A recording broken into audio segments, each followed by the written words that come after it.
สบายดีท่านผู้ชมสบายดีวันนี้มาเบิ่งน้องๆเตะบ้านกำลังคึกคักอยู่พี่น้องเป็นบรรยากาศ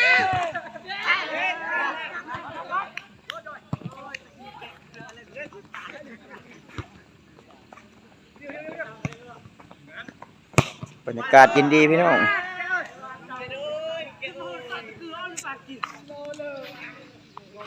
น้องๆเขาจะเตะบ้าน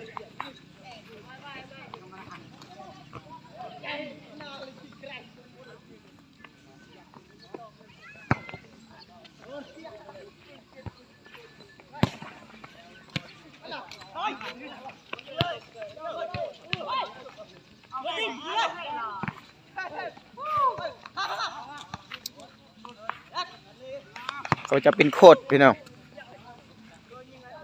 คุมทีมงานอยู่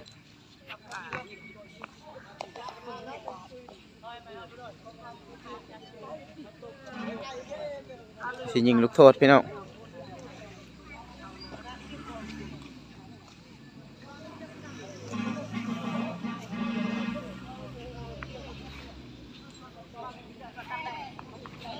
ลูกโทษพี่น้องยิงลูกโทษอยู่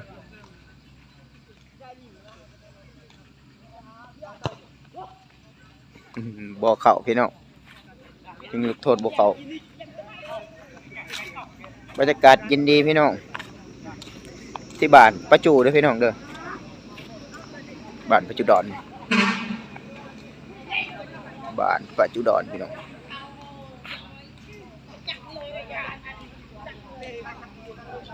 บรรยากาศบ้านๆพี่น้องเย็นสบาย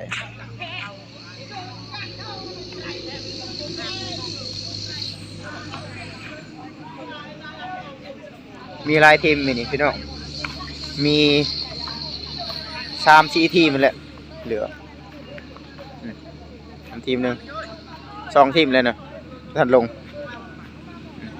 จุดนั้นทีมหนึ่งอยู่โพนอีกทีมหนึ่งพี่น้อง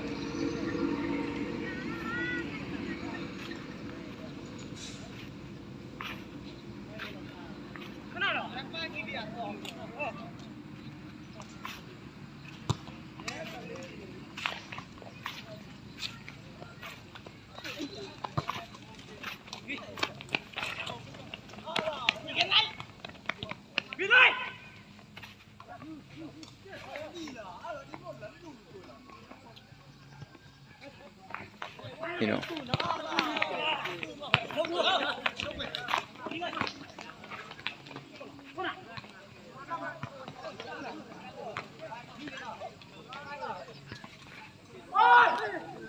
ต้องทีมใจทีมเลยทีมสร้างหน่อยบ่ชนะบ่สบายดีท่านผู้ชมคุณบ่สบายดีโอ้บอกซื้อเนี่ยบอกอายุซื้อแถวเซยมาอายุ19 ปีคักลายพี่น้องบรรยากาศ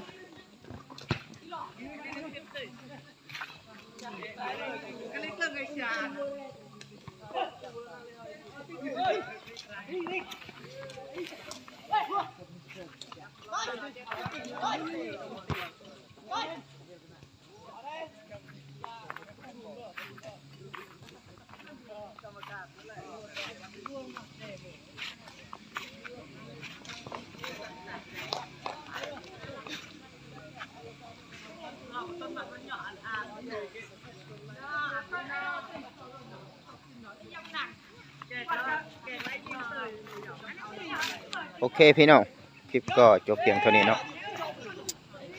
ฝากบรรยากาศให้พี่น้องเบิ่งบ๊ายบาย